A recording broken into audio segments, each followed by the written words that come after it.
Hello दोस्तों, स्वागत है आप सब लोग का अपने चैनल आरएसपी स्टडी पॉइंट पर। उम्मीद करते हैं आप लोग बहुत अच्छे होंगे। तो जैसा कि हम लोग BSc third semester computer science पढ़ रहे थे, कंप्यूटर साइंस में हम लोग पढ़ क्या रहे थे, operating system and it's functions पढ़ रहे थे। ठीक है, operating system and it's functions पढ़ रहे थे।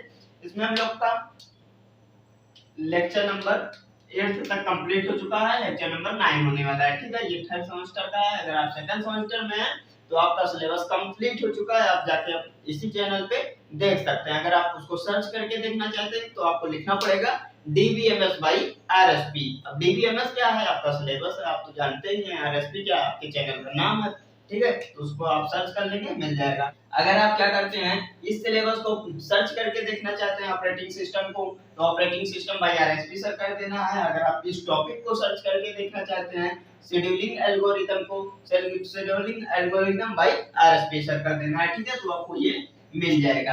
ठीक है, तो ये होता है हमारा इंट्रो कंप्लीट। अब हम देखते हैं क्या आज का लेक्चर। आज के लेक्चर में हमारा क्या है, शेड्यूलिंग एल्गोरिथम। शेड्यूलिंग एल्गोरिथम में हम देखेंगे क्या सबसे ज्यादा इंपॉर्टेंट हमारा क्या है, प्रिमिटिव और नॉन प्रिमिटिव। ठीक है, ये जो हमारा सबसे ज्यादा इंपॉर्टेंट है। बाकी ये जो है हमारा एक एक टॉपिक है, ये हम पूरा इसको एक एक लेक्चर इसका अलग अलग लेक्चर लेके आएंगे, उसमें हम इसका पूरा कंप्लीट करेंगे। और क्या करेंगे, इसके बारे में क्वेश्चन है, इंपॉर्टेंट क्वेश्चन है, यानी जो हमारा न्यूमेरिकल है वो बहुत ज्यादा इंपॉर्टेंट है। एक क्वेश्चन 5 नंबर का आता है पेपर में, एक क्वेश्चन 5 नंबर का आता है, किसी भी एक का देख लेंगे, चाहे एफ का देखते हैं या यस जे एफ का देखते हैं। अगर एक क्वेश्चन आता है आपसे तो 5 नंबर का पूछता है। अब 5 नंबर एक क्वेश्चन करने के बाद मिल जा रहा है अगर पेपर में, तो बहुत अच्छी बात है। ठीक है, तो उसको हम लोग पूरा एकदम अच्छे से कंप्लीट करेंगे। उसमें हम क्या करेंगे, हर एक का न्यूमेरिकल कराएंगे और कोशिश करेंगे तो ज्यादा से ज्यादा क्वेश्चन उसमें हम अटेम्प्ट करें, और क्या करें, 2-4 क्वेश्चन आपको भी दे दें होमवर्क के लिए, जिससे आप क्या करें, प्रैक्टिस कर सकते हैं। ठीक है, तो वो हम जब उसका लेक्चर आएगा, जब इसका टर्म आएगा, तब उसमें हम कंप्लीट करेंगे। ठीक है, अब हम क्या करते हैं, पहले देखते हैं आज हमारा सबसे ज्यादा इंपॉर्टेंट क्या है, प्रिमिटिव और नॉन प्रिमिटिव होता क्या है, उसके बाद हम इसके बारे में डिस्कस करते हैं। ठीक है, सबसे पहले देखते हैं प्रिमिटिव या नॉन प्रिमिटिव के लिए। तो यहाँ पे हम सबसे पहले इसको पार्ट देखने के लिए या इसको समझने के लिए हम क्या देखना पड़ेगा, हमें देखना पड़ेगा हमको कि प्रोसेस हमारा किस किस स्टेट से होके एग्जीक्यूट होता है। ठीक है, तो हमारा सबसे पहले होता क्या है, कोई भी प्रोसेस होता है, कोई भी प्रोग्राम होता है, तो हम सबसे पहले उसको क्या करते हैं, क्रिएट करते हैं। कोई भी लैंग्वेज में क्रिएट कर सकते हैं। ठीक है, जैसे क्या होता है पाइथन, जावा, सी प्लस प्लस। तो इसमें हम क्या करते हैं, कोड करके कंप्लीट कर लेते हैं, क्रिएट कर लेते हैं। उसके बाद क्या करते हैं, फिर उसको हम भेज देते हैं रैम में। रैम में हम भेजते हैं कैसे, रेडी स्टेट में। ठीक है, रेडी क्यू में भी बोल सकते हैं हम। ठीक है, तो यहाँ पे हम क्या करते हैं, उसको पहले क्या करते हैं, रेडी में भेज देते हैं। ठीक है, रेडी में भेज दिए। अब रेडी से कहां भेजेंगे, रनिंग में। रेडी से कहां भेज दिए, रनिंग में। और रनिंग को हम क्या बोलते हैं, और हम इसको क्या बोल सकते हैं, सीपीयू। ठीक है, इसको हम क्या बोलते हैं, सीपीयू में भेजते हैं। अब क्या होता है, जो भी प्रोसेस होता है, मान लीजिए कोई भी प्रोग्राम गया या कोई भी प्रोसेस गया सीपीयू में एग्जीक्यूट होने के लिए, वो एक बार में एग्जीक्यूट हो जाता है, तो वो क्या है हमारा, वो है नॉन प्रिमिटिव। अगर एक बार में एग्जीक्यूट होता है तो वो नॉन प्रिमिटिव है। ठीक है, अगर एक बार में एग्जीक्यूट हो जाता है जो प्रोसेस गया एग्जीक्यूट होने के लिए, तो वो नॉन प्रिमिटिव है। अगर प्रोसेस एग्जीक्यूट हो रहा है, ये प्रोसेस गया एग्जीक्यूट करने के लिए, एग्जीक्यूट हो रहा है, उसके बीच में नया प्रोसेस स्टार्ट करते हैं या नया प्रोसेस स्टार्ट हो जाता है, वो प्रोसेस फिर से क्या आ जाता है, रेडी स्टेट में आ जाता है, तो वो क्या है हमारा नॉन प्रिमिटिव का है। नॉन प्रिमिटिव में क्या होता है, पहले ही बता चुके हैं, अगर एक बार में एग्जीक्यूट होता तो नॉन प्रिमिटिव है। अगर वो प्रोसेस चलता रहता है, उसके बीच में मल्टीपल प्रोसेस हम स्टार्ट करते हैं या बंद करते हैं, स्टार्ट करते हैं फिर से क्या करते हैं, तो वो हमारा हो जाता है प्रिमिटिव में। अब हम देखते हैं क्यों करते हैं, हम बंद क्यों करते हैं। जैसे अगर प्रोसेस एग्जीक्यूट हो रहा है तो उसको हम बंद क्यों करते हैं, या किसकी वजह से बंद होता है वो। ठीक है, तो पहला कारण है कि टाइम शेड्यूलिंग फिक्स कर देते हैं, टाइम शेड्यूलिंग कर देते हैं, या आप ये समझिए कि हो सकता है टाइम क्वांटम कर दें या क्वांटम टाइम कर दें। ठीक है, दोनों में आप कोई भी समझ सकते हैं। क्या करते हैं, हम टाइम क्वांटम फिक्स कर देते हैं। टाइम क्वांटम मान लीजिए हम 5 सेकंड का या 2 सेकंड का, 10 सेकंड का, 20 सेकंड का कर देते हैं। अब देखिए यहाँ पे टाइम क्वांटम हम फिक्स करते हैं। टाइम क्वांटम मान लीजिए हम 2 सेकंड का फिक्स कर दिए, ठीक है। तो ये प्रोसेस जो प्रोसेस एग्जीक्यूट हो रहा था वो 2 सेकंड तक एग्जीक्यूट होगा, वो फिर से कहां चला जाएगा, 2 सेकंड बाद रेडी स्टेट में चला जाएगा, सीपीयू से फिर कहां जाएगा, रेडी स्टेट में, ठीक है। फिर यहां से नया प्रोसेस जाएगा, 2 सेकंड बाद वो एग्जीक्यूट होगा, फिर वो भी 2 सेकंड तक एग्जीक्यूट होगा, फिर वो रनिंग स्टेट से फिर कहां जाएगा, रेडी स्टेट में। ऐसे ऐसे ये प्रोसेस चलता रहेगा, दो ये फिर दो ये फिर दो ये फिर दो ये, ऐसे ऐसे ये प्रोसेस चलता रहेगा। जब इसका काम कंप्लीट हो जाएगा तो वो टर्मिनेट हो जाएगा, ठीक है। अब देखिए इसको हम क्या करते हैं, लाइफ एग्जांपल समझ लेते हैं कि हमारे लाइफ में इसको कैसे यूज करते हैं, ठीक है। तो यहाँ पे क्या होता है, मान लीजिए आप सब 10 बच्चे बैठे हैं, ठीक है। आप 10 बच्चे बैठे हैं, उसमें से क्या करते हैं, सबके पास आप सबके पास 10-10 क्वेश्चन है हमसे पूछने के लिए, ठीक है। 10-10 क्वेश्चन है, हम क्या करते हैं, एक के पास जाते हैं, अगर 10 एक साथ में बता देते हैं, आपका 10 क्वेश्चन हम एक बार में गए आपके पास बता दिए, पूरा कंप्लीट आपको आंसर दे दिए 10 का, तो वो क्या होता है, नॉन प्रिमिटिव होता है, ठीक है। अगर एक बार में गए आपके पास तो आपका क्वेश्चन हल, मतलब आपका क्वेश्चन सॉल्व कर दिया हम एक ही बार में, तो वो क्या होता है, नॉन प्रिमिटिव होता है। अगर मान लीजिए हम क्या करते हैं कि हम फिक्स कर देते हैं कि 2 क्वेश्चन 4 क्वेश्चन या 5 क्वेश्चन हम तुम्हारा एक बार में अटेंड करेंगे, ठीक है। एक बार में अगर हम तुम्हारा 5 क्वेश्चन अटेंड करते हैं, फिर हम क्या करते हैं, 5 क्वेश्चन बाद दूसरे के पास चले जाते हैं। आप पूछेंगे हमसे, आप पूछतेंगे सर प्लीज ये नेक्स्ट क्वेश्चन बता दीजिए सर प्लीज प्लीज, लेकिन हम नहीं बताएंगे क्योंकि हमने फिक्स किया है, यानी जिसको हम लोग बोलते हैं टाइम क्वांटम, उसको हम फिक्स कर दिया, हम इससे ज्यादा टाइम आपको नहीं दे सकते हैं, तो उतना टाइम हम आपको देंगे, उसके बाद हम नेक्स्ट स्टूडेंट के पास चले जाएंगे, उतना टाइम उसको भी देंगे, जब उसको देने के बाद फिर नेक्स्ट स्टूडेंट, ऐसे ऐसे हम करके लास्ट 10th स्टूडेंट तक हम जल्दी पहुंच जाएंगे। अगर हम नॉन प्रिमिटिव में देखते हैं, एक के पास गए उसका पूरा कंप्लीट करेंगे, मान लीजिए उसके कंप्लीट करने में 10 क्वेश्चन टाइम लग गया 15 मिनट, ठीक है। 15 मिनट लगा, 15 करते हम 10 के पास पहुंचेंगे, बहुत ज्यादा टाइम लग जाएगा, यानी ऐसे करते करते हमको 2 घंटे बीत जाएंगे, तो उसका बाद 2 घंटे बाद उसका नंबर आएगा।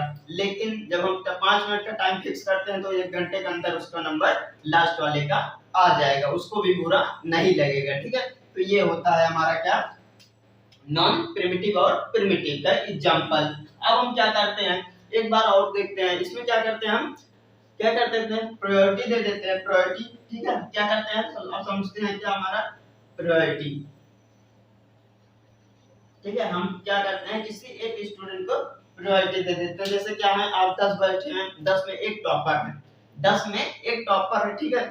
उसको हम क्या करते हैं, वो आया, हम किसी दूसरे क्वेश्चन बता रहे हैं, हम किसी दूसरे को स्टूडेंट का क्वेश्चन बता रहे हैं, लेकिन टॉपर आता मेरे पास कि सर ये क्वेश्चन बता दीजिए, तो हम पहले उसको बता देते हैं। अगर हम उसको पहले बता देते हैं तो हम उसको प्रायोरिटी दे दिए कि हम वो टॉपर है उसका बता देते हैं क्वेश्चन, उसके बाद तुम्हारा हम कंप्लीट कराते हैं, तो ये होता है प्रायोरिटी। अब हम इसके लिए भी रोक देते हैं, कैसे, क्यों रोकते हैं, यानी और अगला कारण हमारा क्या है कि हम मान लीजिए अब 2 स्टूडेंट है, मात्र 2 स्टूडेंट है, एक के पास 10 क्वेश्चन है, एक के पास 1 क्वेश्चन है, या एक के पास 5 क्वेश्चन है, एक के पास 1 क्वेश्चन है, तो हम क्या कहते हैं, या वो स्टूडेंट कहता है कि सर मेरा एक ही क्वेश्चन है, मेरा बता दीजिए, उसके बाद इसका बताइए, तो हम भी सोचते हैं सही कह रहा है, उसका एक ही क्वेश्चन है, उसका कंप्लीट कराने के बाद उसका क्या करते हैं, उसको फ्री कर देते हैं, फिर इसका टाइम आराम से कंप्लीट करेंगे, क्योंकि इसके में टाइम ज्यादा लगेगा, उसका टाइम नहीं ज्यादा लगेगा, यानी बहुत कम समय लगेगा, उसका कंप्लीट कर देते हैं, फिर इसका आराम से कंप्लीट कराते हैं। तो इसके लिए भी हम क्या करते हैं, बीच बीच में प्रोसेस चला देते हैं, ठीक है, यानी जिसको हम बोलते हैं क्या, मल्टीपल प्रोसेस एक साथ चलाते हैं, ठीक है। ये होता है हमारा प्रिमिटिव, मल्टीपल प्रोसेस चलता है, अगर बीच में प्रोसेस रुक के फिर से नया प्रोसेस चलने लगता है, एग्जीक्यूट होने लगता है, तो प्रिमिटिव है।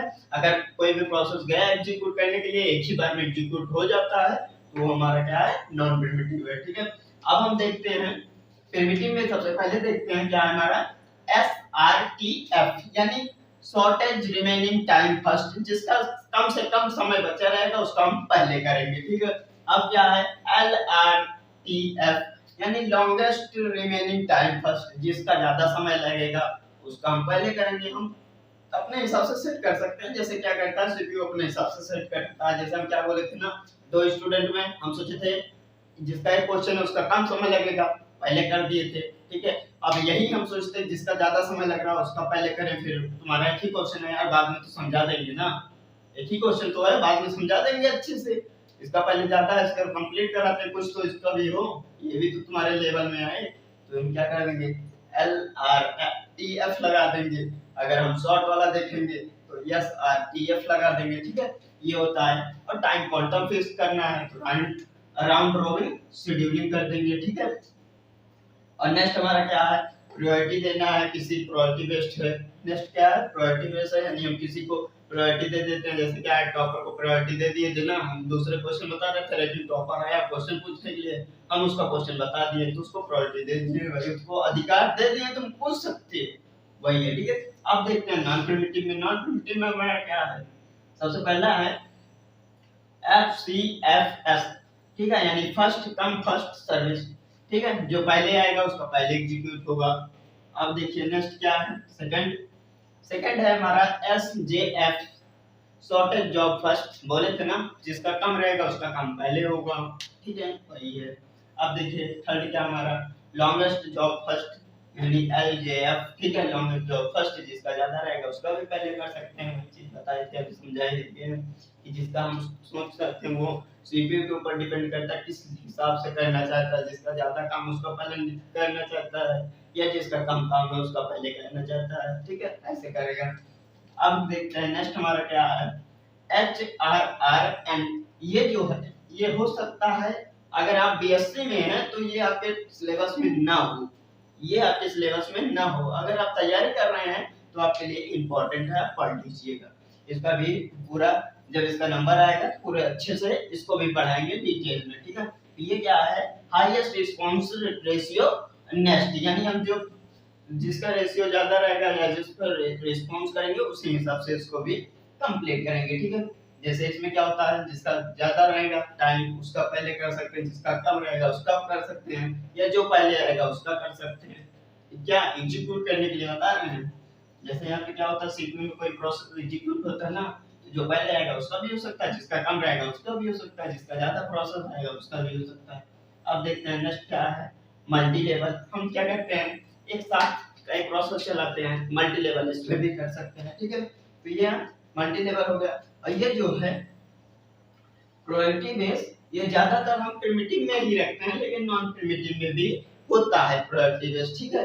तो ये सब हमारा क्या है, टॉपिक है, इसको हम डिटेल में पढ़ेंगे, एक बाय एक पूरा अच्छे से डिस्कस करेंगे, पूरा इसके बारे में क्वेश्चन भी करेंगे, जिसको हम लोग न्यूमेरिकल बोलते हैं। वो बहुत ज्यादा न्यूमेरिकल इंपॉर्टेंट है, क्योंकि हर बार न्यूमेरिकल ही, इससे ज्यादा न्यूमेरिकल ही पूछा जाता है। ये सब थ्योरी में आपसे कम पूछा जाएगा, लेकिन ये पूरा हमारा जो है ऑपरेटिंग सिस्टम, ये थ्योरेटिकल है, आपको पढ़ना पड़ेगा, रटना पड़ेगा, समझना पड़ेगा, तब आपको आएगा। ये ऐसे नहीं समझ में आ जाएगा कि आप सोचेंगे क्या है, 10 मिनट का लेक्चर है, देख लेते हैं समझ में आ जाएगा, ऐसे नहीं आएगा भाई। आपको रिवीजन करना पड़ेगा, ज्यादा से ज्यादा देखना पड़ेगा, पढ़ना पड़ेगा, याद करना पड़ेगा, तब आपको समझ में आएगा, ठीक है। तो आप अच्छे से पढ़ाई करिए, हमारा आपसे यही रिक्वेस्ट है। बाकी आप इसके बारे में समझ गए होंगे, ठीक है। इस लेक्चर को हम यहीं पे एंड करते हैं।